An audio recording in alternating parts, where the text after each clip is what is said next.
Hi ಎಲ್ಲರಿಗೂ ನಮಸ್ಕಾರ. ನೀವೇನಾದರೂ ಫ್ರೆಷರ್ಸ್ ಆಗಿ ಜಾಬ್ ಹುಡುಕ್ತಾ ಇದ್ರೆ ಈ ವಿಡಿಯೋ ನಿಮಗೋಸ್ಕರ. ನೀವು ಫ್ರೆಷರ್ಸ್ ಆಗಿದ್ರೆ ಕಾಂಪಿಟೇಷನ್ ತುಂಬಾನೇ ಇರುತ್ತೆ. ನಾನು ಒಂದು 5 ಸ್ಟೆಪ್ಸ್ ಹೇಳ್ತೀನಿ, ಇದನ್ನು ಫಾಲೋ ಅಪ್ ಮಾಡಿ. ಕೊನೆವರೆಗೂ ಈ ವಿಡಿಯೋ ನೋಡಿದ್ರೆ ನಿಮಗೆ ಗೊತ್ತಾಗುತ್ತೆ. ಹಾಗೆ ನನ್ನ ಚಾನಲ್ನ ಸಬ್ಸ್ಕ್ರೈಬ್ ಆಗಿ, ಇನ್ನೂ ಇಂಟ್ರೆಸ್ಟಿಂಗ್ ವಿಡಿಯೋಸ್ ನಿಮಗೋಸ್ಕರ ಬರ್ತಾ ಇರುತ್ತೆ. ಫಸ್ಟ್ ಪಾಯಿಂಟ್ ಏನಂದರೆ, ನಿಮ್ಮ ರೆಸ್ಯೂಮ್ ಬಿಲ್ಡ್ ಕ್ವಾಲಿಟಿ ತುಂಬ ಚೆನ್ನಾಗಿರಬೇಕು. ರೆಸ್ಯೂಮ್ ಸಿಂಪಲ್ ಆಗಿರಲಿ. ರೆಸ್ಯೂಮಲ್ಲಿ ಆದಷ್ಟು ನೀವು ಕೀವರ್ಡ್ಸ್ನ ಯೂಸ್ ಮಾಡಿ.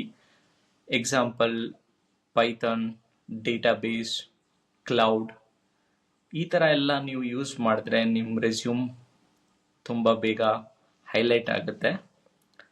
ನಿಮಗೆ ಟೆಕ್ ಇಂಡಸ್ಟ್ರಿಯಲ್ಲಿ ಜಾಬ್ ಬೇಕು ಅಂದರೆ ದಯವಿಟ್ಟು ಇದನ್ನೆಲ್ಲ ಆ್ಯಡ್ ಮಾಡಿದ್ರೆ ನಿಮ್ಮ ರೆಸ್ಯೂಮಲ್ಲಿ ತುಂಬ ಹೆಲ್ಪ್ ಆಗುತ್ತೆ.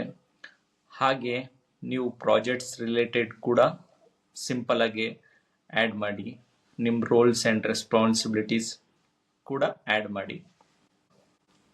ಸ್ಟೆಪ್ 2 ಏನಂದರೆ ಟೆಕ್ನಿಕಲ್ ಸ್ಕಿಲ್ಸ್. ಇಲ್ಲಿ ನಿಮಗೆ ಬೇಸಿಕ್ಸ್ ಆಫ್ ಪ್ರೋಗ್ರಾಮಿಂಗ್ ಗೊತ್ತಿದ್ರೆ ತುಂಬ ಹೆಲ್ಪ್ ಆಗುತ್ತೆ. ಹಾಗಾಗಿ ಪ್ರಾಕ್ಟೀಸ್ ಮಾಡಿ. ನೀವು ಎಲ್ಲಿ ವೀಕ್ ಇದ್ದೀರಾ ಆ ಏರಿಯಾ ಕಡೆ ಫೋಕಸ್ ಮಾಡಿ ಪ್ರಾಕ್ಟೀಸ್ ಮಾಡಿ. ಇದು ಬಹಳ ಮುಖ್ಯ. ನಿಮಗೆ ಜಾಬ್ ಬೇಕಂದರೆ ಟೆಕ್ನಿಕಲ್ ಸ್ಕಿಲ್ಲಲ್ಲಿ ತುಂಬ ಸ್ಟ್ರಾಂಗ್ ಇರಬೇಕು ನೀವು.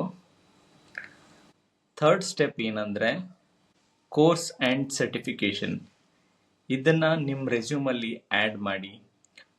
ಎಕ್ಸಾಂಪಲ್, ನೀವು ಎಲ್ಲಿ ಟ್ರೈನಿಂಗ್ ತೊಗೊಂಡಿದ್ದೀರಾ, ಎಲ್ಲಿ ಸರ್ಟಿಫಿಕೇಷನ್ ಮಾಡ್ಕೊಂಡಿದ್ದೀರಾ ಅನ್ನೋದು ಒಂದು ಸಿಂಪಲಾಗಿ ಆ್ಯಡ್ ಮಾಡಿ ನಿಮ್ಮ ರೆಸ್ಯೂಮಲ್ಲಿ.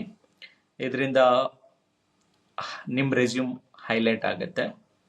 ಹಾಗೆ ಫೋರ್ತ್ ಸ್ಟೆಪ್ ಏನಂದರೆ ಕಮ್ಯುನಿಕೇಷನ್ ಸ್ಕಿಲ್ಸ್ ಬಹಳ ಇಂಪಾರ್ಟೆಂಟ್. ನೀವು ಏನು ಮಾಡಿದ್ದೀರಾ, ನಿಮ್ಮ ಪ್ರಾಜೆಕ್ಟ್ಸ್ ಬಗ್ಗೆ ಎಲ್ಲ ಈಸಿಯಾಗಿ ನೀವು ಹೇಳೋ ಥರ ಇರಬೇಕು. ನೀವು ಕಮ್ಯುನಿಕೇಷನ್ದಲ್ಲಿ ತುಂಬ ಸ್ಟ್ರಾಂಗ್ ಇದ್ದರೆ ನಿಮಗೆ ತುಂಬ ಒಳ್ಳೆಯದಾಗುತ್ತೆ. ಫಿಫ್ತ್ ಪಾಯಿಂಟ್ ಏನಂದರೆ ನಿಮ್ಮ ಲಿಂಕ್ಡ್ಇನ್ ಹಾಗೂ ನಿಮ್ಮ ನೌಕರಿ ಪ್ರೊಫೈಲ್ ತುಂಬ ಸ್ಟ್ರಾಂಗ್ ಇರಲಿ.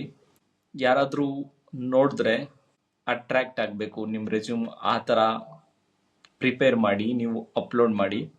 ಇವಾಗ ಕಾಂಪಿಟೇಷನ್ ತುಂಬ ಇದೆ, ಹಾಗಂತ ನೀವು ಗಿವ್ ಅಪ್ ಮಾಡಬೇಡಿ. ಕೀವರ್ಡ್ಸ್ ಆದಷ್ಟು ಯೂಸ್ ಮಾಡಿ ನಿಮ್ಮ ರೆಸ್ಯೂಮಲ್ಲಿ. ಯಾಕಂದರೆ ರಿಕ್ರೂಟರ್ಸ್ ಏನು ಮಾಡ್ತಾರೆ, ಅವರು ಕೀವರ್ಡ್ಸ್ನ ಸರ್ಚ್ ಮಾಡ್ತಾರೆ. ಸರ್ಚ್ ಮಾಡಿದಾಗ ನಿಮ್ಮ ಪ್ರೊಫೈಲ್ ಟಾಪಲ್ಲಿ ಬರೋ ಥರ ಆಗಬೇಕು. ಸೊ ಹಾಗಾಗಿ ಆದಷ್ಟು ಕೀವರ್ಡ್ಸ್ ಮೇಲೆ ರಿಸರ್ಚ್ ಮಾಡಿ ನಿಮ್ಮ ರೆಸ್ಯೂಮಲ್ಲಿ ಆ್ಯಡ್ ಮಾಡಿ. ನೌಕರಿ ಪ್ರೊಫೈಲ್ ಹಾಗೆ ಲಿಂಕ್ಡ್ಇನ್ ಪ್ರೊಫೈಲ್ ಕ್ರಿಯೇಟ್ ಮಾಡ್ಕೊಂಡು ಅಪ್ಲೋಡ್ ಮಾಡಿ. ಇಷ್ಟು ಸ್ಟೆಪ್ಸ್ 5ನ ಮಿಸ್ ಮಾಡಲ್ದೆ ನೀವು ಎಲ್ಲಾದರೂ ನೋಟ್ ಡೌನ್ ಮಾಡ್ಕೊಳ್ಳಿ ಅಥವಾ ಈ ವಿಡಿಯೋನ ಸೇವ್ ಮಾಡಿ. ಹಾಗೆ ಇನ್ನೂ ಇಂಟ್ರೆಸ್ಟಿಂಗ್ ವಿಡಿಯೋಸ್ ನಾನು ಮಾಡ್ತೀನಿ, ಹಾಗಾಗಿ ಮಿಸ್ ಮಾಡ್ಕೋಬೇಡಿ. ಈ ಚಾನಲ್ನ ಸಬ್ಸ್ಕ್ರೈಬ್ ಆಗಿ. ಹಾಗೆ ಯಾರು ಜಾಬ್ಸ್ ಹುಡುಕ್ತಾ ಇದ್ದಾರೆ ಫ್ರೆಷರ್ಸ್, ಅವ್ರಿಗೆ ಈ ವಿಡಿಯೋನ ಶೇರ್ ಮಾಡಿ ಮಿಸ್ ಮಾಡಲ್ದೆ. ನನ್ನ ನೆಕ್ಸ್ಟ್ ವಿಡಿಯೋದಲ್ಲಿ ಇನ್ನೂ ಇಂಟ್ರೆಸ್ಟಿಂಗ್ ಸ್ಟೆಪ್ಸ್ ಹೇಳ್ತೀನಿ, ಮಿಸ್ ಮಾಡ್ಕೋಬೇಡಿ. Thank you. Stay fit, stay healthy. ಜೈ ಹಿಂದ್.